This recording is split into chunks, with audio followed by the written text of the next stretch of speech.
तफसीली रिपोर्ट आपने मुलाहिजा की है। इसी अहम मामले पर बात करने के लिए हमें ज्वाइन कर चुके हैं हमारे नुमाइंदा हमारे साथ देंगे उमर हयात खान। इसके अलावा माहिर मईशत चौधरी भी हमारे साथ मौजूद होंगे। चौधरी अकमल साहब की जानिब भी आएंगे। उमर हयात खान, पहले ही एक बोझ है ओवरऑल पाकिस्तान के ऊपर, मईशत के हवाले से भी, आबादी के लिहाज से भी। अब ये रिपोर्ट जो सामने आई है इसने हिला कर रख दिया है।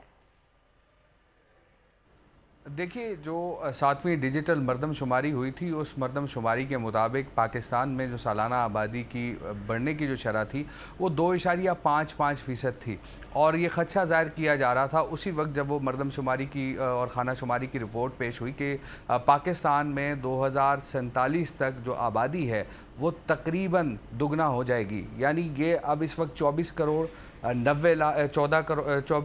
14 लाख और 90,000 जो है जो आबादी है वो तकरीबन 45 करोड़ तक जो है वो पहुंच जाएगी। ये कच्चा उसी वक्त ज़ाहिर किया जा रहा था और अब हम ये देख रहे हैं कि जो 2050 तक की जो असेसमेंट रिपोर्ट एशियाई तरक्याती बैंक की जानिब से आई है और उसमें उन्होंने ये खदशात ज़ाहिर किए और ख़ास तौर पर उन्होंने जो एक टारगेट किया है वो शहरी आबादी के बढ़ने के हवाले से किया है, क्योंकि हम देख रहे हैं कि शहरों में आबादी में बेहंगम इजाफा हो रहा है और दूसरी जानिब जो सहूलियात हैं वो प्रॉपर उस अंदाज से हमें नज़र नहीं आ रही। अब आप कराची शहर को ले लें, लाहौर को ले लें, मुल्तान को ले लें, रावलपिंडी को ले लें, इन बड़े शहरों को अगर आप देखें तो इनमें हम देख रहे हैं कि सही निशानदेही कर रहे हैं। माहिर माशियात चौधरी अकमल साहब भी इस वक्त हमारे साथ मौजूद हैं। सर बताइएगा, तेज़ी से बढ़ती हुई आबादी पाकिस्तान के लिए ख़तरा है, कैसी पॉलिसी डेवलप करनी चाहिए ताकि मईशत और आबादी पर भी बेहतर असर पड़े?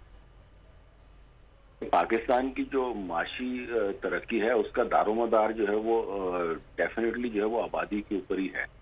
जीडीपी पर कैपिटा की अगर बात की जाए तो वो भी जो है वो आबादी के हिसाब से ही निकलता है। अनएम्प्लॉयमेंट की बात की जाए तो वो भी आबादी के ऊपर उसका इन्हिसार है और दीगर जितने भी इकोनॉमिक इंडिकेटर्स हैं उनमें ज़्यादातर जो पॉपुलेशन इंक्रीज है या डिक्रीज है वट एवर, तो पॉपुलेशन का उसमें बहुत इंपॉर्टेंट रोल होता है। अब जैसे जीडीपी पाकिस्तान का इस वक्त आप देखें 2.5% के ऊपर है, जबकि अगर पाकिस्तान की जो पॉपुलेशन ग्रोथ को देखा जाए तो that is also equivalent to this 2.67% जो है वो ऑफिशियल जो फिगर हमारे पास है वो उस हिसाब से ग्रो कर रही है।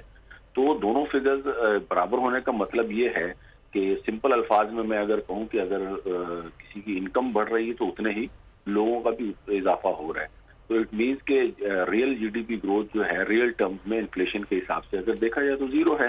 तो डेफिनेटली जो है वो इस सूरत में मुल्क को जो है जीडीपी ग्रोथ जो है अपनी कम से कम पॉपुलेशन की ग्रोथ से 2.5 से 3% ज्यादा दिखानी पड़ती है। इसलिए ज्यादातर ममालिक की कोशिश यही होती है कि पॉपुलेशन को कंट्रोल में रखें ताकि रिसोर्सेज एलोकेशन जो है वो परफेक्टली हो सके। हर एक को सेहत का, साफ पानी का, तालीम का, इलाज का, हर किस्म की जो सहूलियात हैं। बिल्कुल ऐसा ही है। आबादी बढ़ रही है, मसाइल भी पैदा हो रहे हैं, लेकिन वसाइल में कोई इजाफा नहीं हो रहा। हमारे साथ मौजूद है उमर हयात खान, इसके साथ साथ माहिर मईशत चौधरी अकमल। आप दोनों का बहुत शुक्रिया।